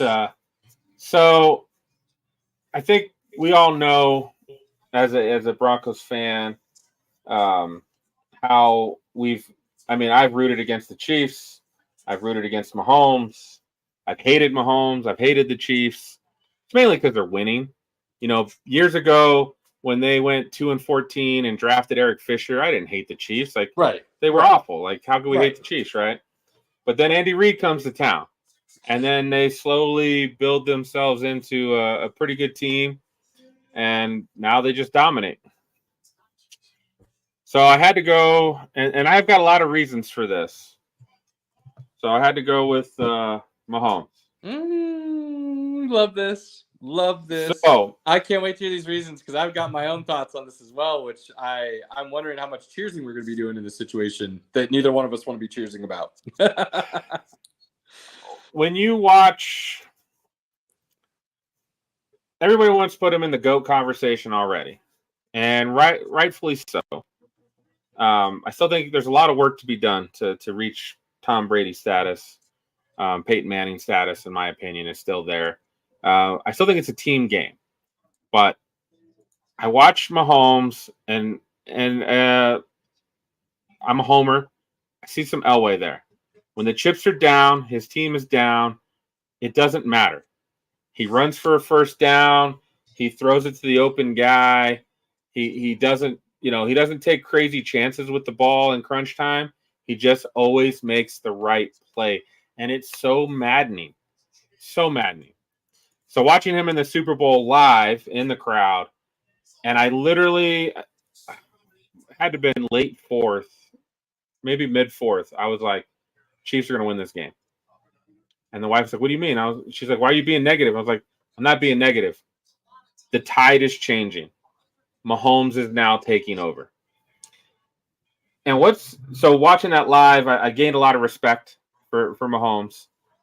What really gave me a lot of respect is, if you think about it, that is the worst Super Bowl winning receiver core of like all time. It's up there with that Giants Super Bowl roster. So not roster, just like receiving core. I meant receiving core. The Giants wide receiving core, David Tyree and those guys. They had Plaxico Burress, who was a Pro Bowl wide receiver. Like they had some dudes. The second one though, didn't he? He wasn't in the second Super Bowl. The second one was Mario Manningham, who was a decent receiver. I would say, it's bad. I would say Ravens 2000 receiving core is pretty bad, except for Shannon Sharp, which again, Shannon Sharp, Travis Kelce, they kind of wash. But like his best receiver was a rookie wide receiver in Rashee Rice. Yep. And they won the Super Bowl with that awful receiving core. It's amazing. So how can you not look at that and be like, wait, Rashee Rice will come back after his suspension. Still got Travis Kelce. You just added Marquise Brown, who Hollywood Brown's damn good guy. And then you add Xavier Worthy, and depending on how because I think Xavier Worthy and Hollywood Brown do similar things. So how do you kind of incorporate both of them in the offense? I mean, we might get back to Patrick Mahomes running backwards 10, 15 yards and then just chucking it deep, like he did with Tyreek when they were putting up 30, 40, 50 points a game. The last two Super Bowls they've won on defense. That's how they won those games. So now if they switch it up and get back to offense, don't be scared to draft Mahomes in fantasy this year. If you didn't draft him last year in fantasy, you were good. This year, don't be scared. I could easily see them just going off this year. I believe the three-peat is alive and well. I believe it means something to this team and Patrick Mahomes and Andy Reid. I believe they want to show some things this year and not just leave it up to one side of the ball, which is why they went and added that speed and those weapons. Pinky, they might do similar things, but you can put them on either side of the field with Travis Kelce, run one deep and run one underneath, flat cross. We saw what happened with Tyreek Hill when he did that against the Bills, right? Flat cross, 75 yards, touchdown, overtime game. You open up the field when you start doing that, and Travis Kelce's just floating. Then you throw Pacheco out there who can bruise if you really want to wear people down a little bit. Look, Patrick Mahomes, 5,000 yards, 45 touchdowns, like maybe 8 interceptions. Like, I see a huge year for this dude. I think they're playing for something. We just talked about greatness earlier. Make sure you appreciate what this dude's doing on a football field, like Pinky just told you, because he's doing some special things, and it's fun to watch if you can compartmentalize for just a moment. Yeah, he's doing it to my team, or I don't want him to win again, or whatever. He's doing special things that you should appreciate and appreciate him for a moment. And, part of that comes from I just recently finished the Dynasty show about the Patriots on Apple TV. And it just check that out. That coupled with Brady's years in Tampa Bay, I stopped hating Brady. And then I went back and I was like, God, how good was Brady on the Patriots? I watched highlights and watching the Dynasty, and I watched the Man in the Arena. I was just like, man, I spent so much of his time having just such hatred for him and not just being like, God, that guy is amazing and what he could do. And, there's a couple things. He's always had a great defense. They played in a shitty division. But that guy had the offense down like the back of his hand, and he made superstars out of Julian Edelman, Wes Welker. those guys would not be superstars. Chris Hogan had some really, big games for the Patriots. Who's Chris Hogan, right? And then so look that what he did when he got Randy Moss, right? They went and set all-time Right. records. So then again, yeah, appreciate that. According to Mahomes, I got to let go of that hate and just enjoy the greatness. It won't last forever, and it just has changed my way of thinking. And seeing him live in a Super Bowl definitely changed that. And I do think, like you mentioned, I was going to bring up the three-peat. I think that three-peat, that matters. It's something that no team has done. No team has done ever in the history of the game. Super Bowl era. I think the Browns back in the okay. So you want to go back and talk about before the merger and stuff? That's fine. But modern NFL football, starting with Super Bowl I, no team has won 3 in a row. Exactly. And it's hard. It's hard to keep that focus. And the one thing the Chiefs have done, if they've been focused, they've played to their strengths. They've had great coaching. They have 3 Hall of Fame players right now in Mahomes, Chris Jones, and Travis Kelce, and they just play as a team when it matters most. One thing that they've been very, very lucky with in the last 5 years, they've been healthy. They barely ever have injury issues. So it helps. Hopefully that doesn't hit them this year. That's usually there's a couple things that derail a champ. Injury issues, and then guys leaving for more money.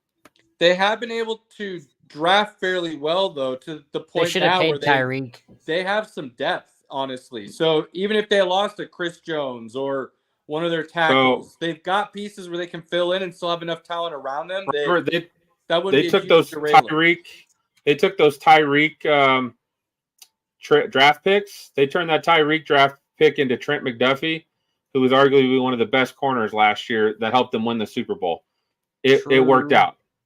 Trading Tyreek Hill, it didn't make sense when we first thought about it because, again, Mahomes played the game. If you watched Mahomes when he had Tyreek Hill, it was either Travis Kelce's wide open, so I'm going to hit him, or I'm going to run around for 10 yards behind the line of scrimmage, and then Tyreek will be open. I'm just going to chuck it to him. And that was kind of their game. It's almost like it was Andy Reid's way of looking at Patrick Mahomes and going like, hey, look, this is going to do 2 things. One, it's going to give us some cachet to continue to build for the future and win. And 2, it's going to push you to become a better quarterback because you're not going to have to play more in the pocket and take what the defense gave him. You're going to have to grow to that next level as a quarterback. I'm going to push you as your mentor, your coach, your teacher. I'm going to push you to be even better now, learn the offense even more, make even better reads. And if you do that, we're going to win at an even higher level. So, and look, to Mahomes' credit, and the reason Pinky's excited to watch him play next year, and many of us are, is because he took that challenge, ran with it, and they've won 2 Super Bowls back to back without Tyreek Hill. And so, that's a good point. If the Bengals had not come back to beat them, they would have gone to 5 straight Super Bowls. Who knows? The Stafford Rams may have beat the Chiefs. That was a really good Rams team. They would have gone to 5 straight. Well, even still, they're about to have an opportunity to do 3, which a lot of people thought would draw Elway back, and he just said his body couldn't do it. Plain and simple. He just said, there's no way my body could do another season. So not very many teams have had this opportunity, and even fewer have put themselves back in a position to even try for the opportunity. Patriots ran into a really good Broncos team that kept them from repeating third time. Yep. They came to Denver, and that's the Champ Bailey longest play to never score play. Interception at the goal line, all the way down the sideline, man. Woo! And then looks like the T-Wolves are going to win this. Yeah, they got this wrapped. They got this one. But it's a hard-fought game again. When I still think the T-Wolves should literally win every game by like 15 to 20 points. And Yeah, well, you've had to soften your stance on the Mavs a lot, unfortunately. Daniel Gafford's been really good, He's and helped. They PJ made some good acquisitions. and PJ Washington. So It's yeah, all right. I'm They're with you on going Mahomes. back to Minnesota.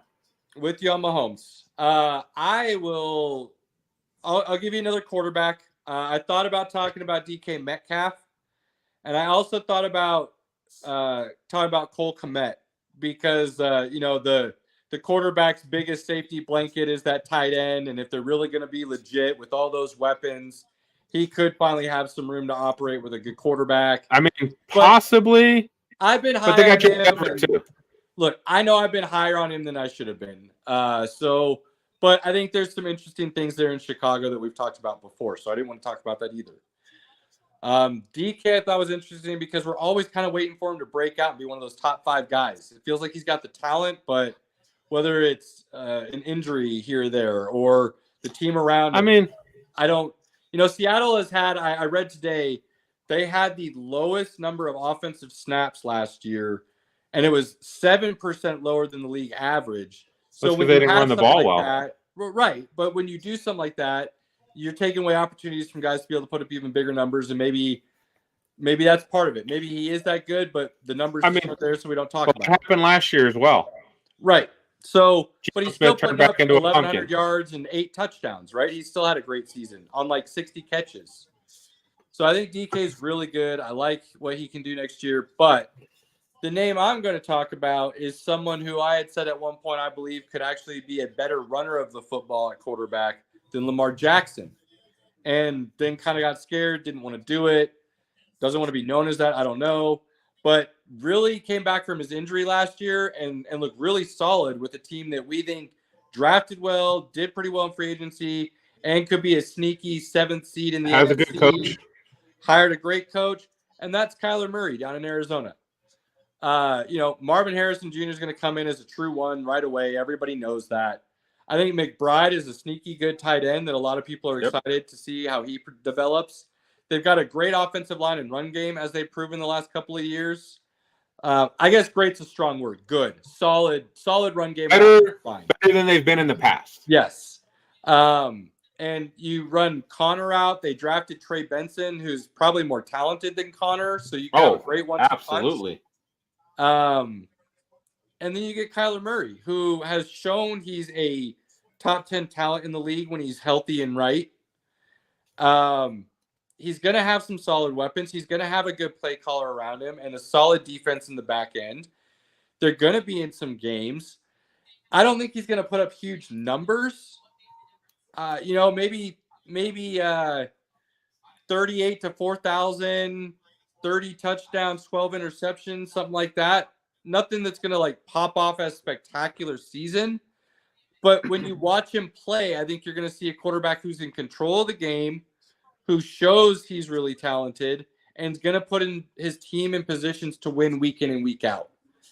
And I hope he stays healthy for a full season to where we can truly see where his growth and maturity is at these days, because I do think it's on a very high level. I think I still want to make sure I absolutely agree with you. When Kyler uses his legs, he is one of the most dangerous quarterbacks that's out there.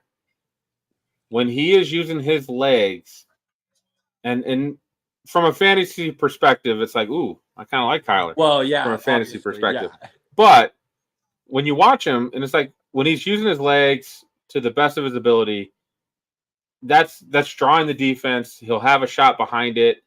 Getting out of the Cliff Kingsbury, 3-yard passes offense, I think will really help Kyler. I thought when he came back last year from injury, which we didn't know if he'd come back and play, he looked good. Agreed. Not great. He didn't look great, right?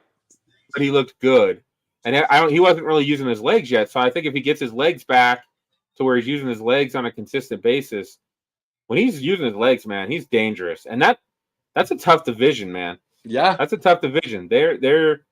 I still think he could play well, and you could still see the Cardinals go, win 5 or 6 games. Absolutely. I fully agree with that. But that's what I'm saying. I think he's going to be I think that team's going to be good enough to where, yeah, they're definitely on an upward trajectory.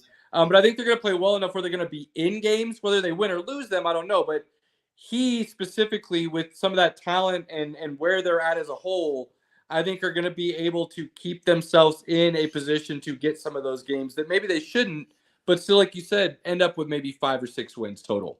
But people are still going to be like, I don't want to play them, especially late in the season. Like if everybody's healthy and they're clicking, with that talent, I think people would be like, they're going to ruin our playoff opportunity.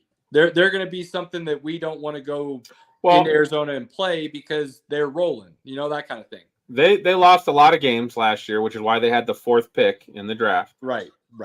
But they were in and competitive in a lot of their games. Especially that second half of the season, like you said, when Kyler came back and it was kind of like, oh, he's playing, like you said, he's not running, but he's throwing the ball really well. He's obviously holding back a little bit from the athletic running side, but let's give him a full offseason to get back in shape all the way and get back to building his strength. And I'm excited. I am. I was sad.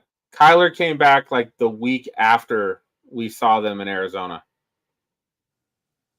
We saw Josh Dobbs' last game. Yeah. And then he got traded to Minnesota, went on an epic 2-game run that had the world on fire, and then lost his job. So congratulations. But yeah, let's go. Let's go, Kyler. Let's keep him healthy, keep him upright, and let's do some work. He could be a fantasy guy that you could get in value, Robert. Just letting you know.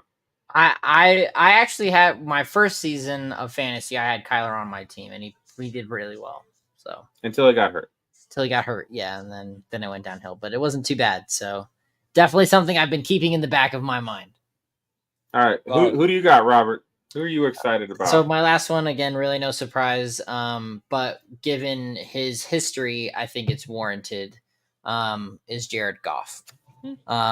So again, last time this man got an extension to the Rams family, he fell on his face and then they let him go immediately. So one, not only to see him try and overcome that name, if you will, but to also have the weapons around him that he does now is going to be, I think, a big key element to that story. Amon-Ra's hanging out for a while now. Ben Johnson still is going to be leading that offense and going to be coaching them. I think hopefully getting back to the playoffs and maybe a Super Bowl this year. I think they can do it. If it's going to be this year, if not, it's not going to happen. In my opinion, anyway. Jared Goff. I'm also Jared Goff. super, super excited to see Jared Goff and Jameson Williams connect finally. After his suspension and injury last year, I'm excited to see how that really builds given their room now. Especially if he becomes what everybody thinks his potential is, you've got him and Amon-Ra as now in that conversation as best wide receiver duo in the league. That's what I'm thinking. That's where I'm going with this. Especially with a lot of the offensive weapons that they've brought to the team with free agency and the draft this year. I really think that the Lions have a good shot at really developing Goff into being something that's just unstoppable.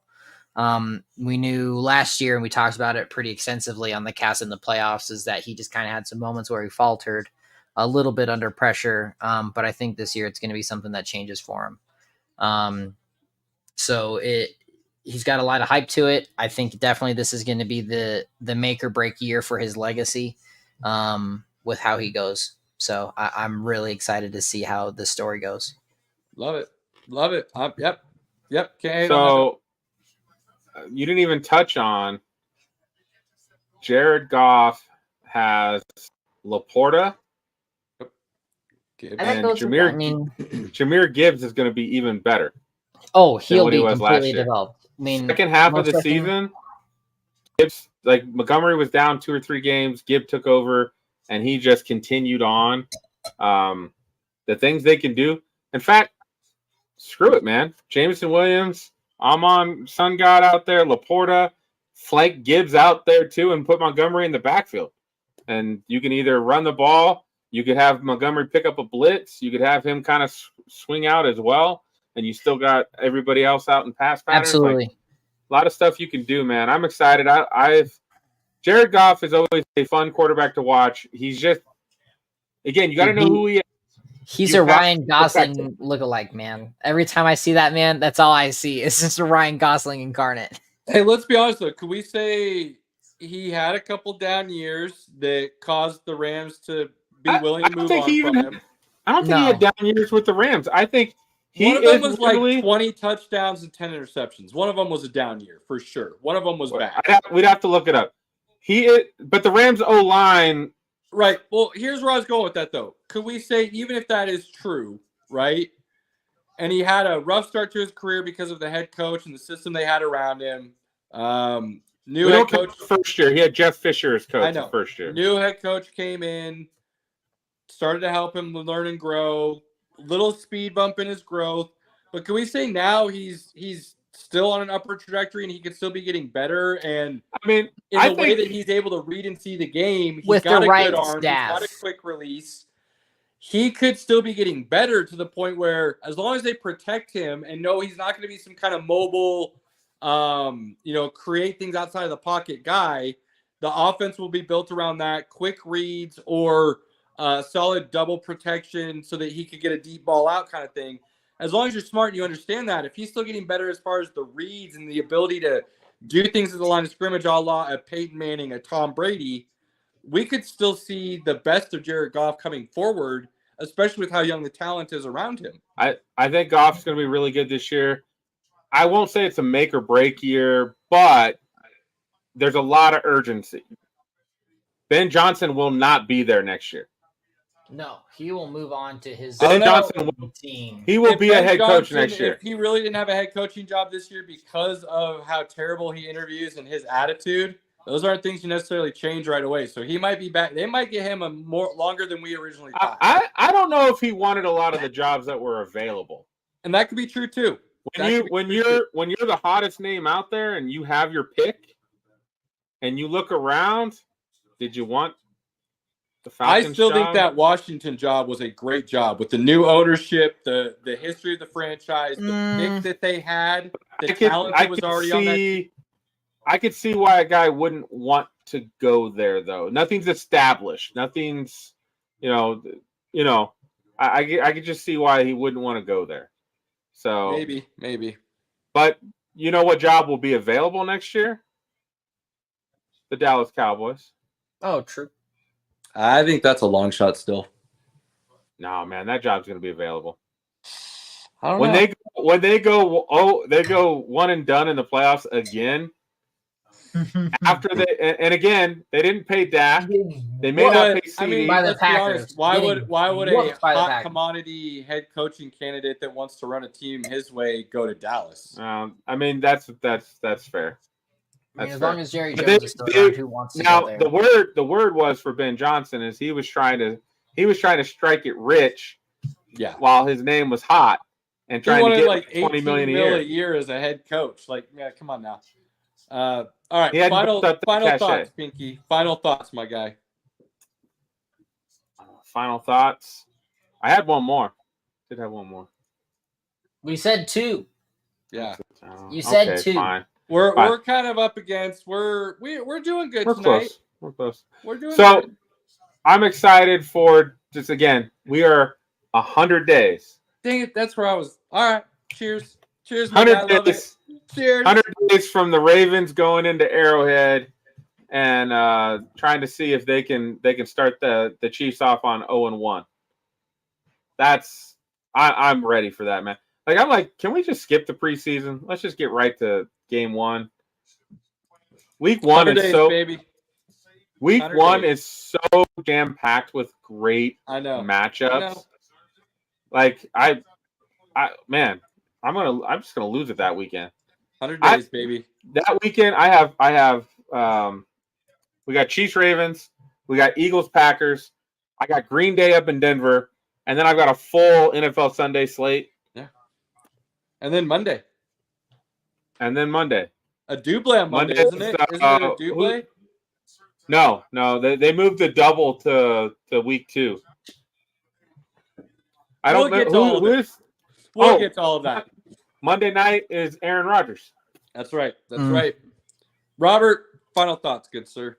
So like I said, I got the last couple of nonsense things that I had here. So number one, the first thing that I just want to get out of the way that I am so excited for is the threequel to Knives Out with Daniel Craig coming back. Has been confirmed by Netflix. Those are just fun movies. I love the original Clue. So the murder mystery movies have always been had a special place. Is Rian Johnson coming back? Yep, it's Rian Johnson and Daniel Craig. They've already started announcing some of the cast. Pinky, if you saw the most recent the second most recent Bond movie, Spectre. The London villain is going to be in it with Daniel Craig. He's also in Sherlock. I'm not sure if you're familiar with that. I don't know what else he's been in. I am familiar with Sherlock. So Moriarty from the Sherlock with Benedict Cumberbatch is going to be in this movie with Daniel Craig. So I'm really looking forward to it. I love that actor. Cool. And then this is kind of a 2-in-1 for this. First off, Caleb, as much as I know you won't watch it because you need to have your backlog, but I will have watched the first episode of The Acolyte next week before the podcast. Oh no, that's not one that I'll be. The backlog with Bad Batch was only because I didn't start it when it first came out. Fair enough. So because of that, I created a backlog specifically. If I start something from the beginning, dude, I'll be on Acolyte day one. Don't worry about that, kid. 2-episode premiere. I will have watched 1 episode by the time we start the podcast, if not both, depending on the length of time, which I'm very excited for. There's a lot of great things coming with that. The lead actor from Squid Games is in it in his first, I guess, if you will, English-speaking role. So that's going to be great to see. I loved him in that. Of course, Trinity finally making her way into the Force is love that.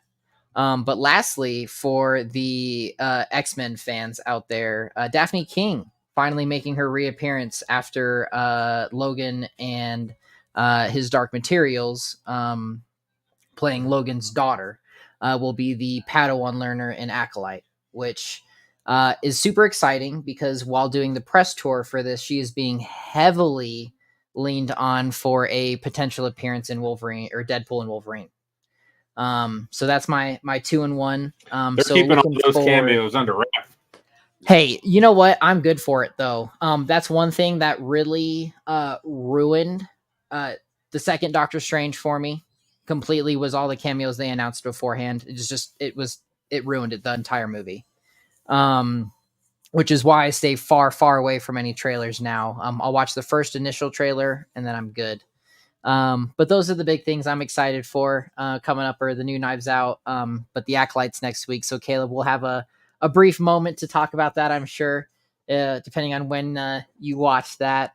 But of course, we've got the Olympics and the Euros coming up. So, next week's going to be exciting for us, buddy. Looking forward to it. It will be fun. Guys, take those moments. Enjoy those opportunities you have with your inner circle, loved ones, family, friends. Don't let those moments go to waste. Don't dismiss them, cherish them, love them. Appreciate these fellas. Till next week. We're out. Gentlemen. Fast lane when I pass in the street, bag of money in the passenger seat. Simpo's been asking for me on the road from the west to the east.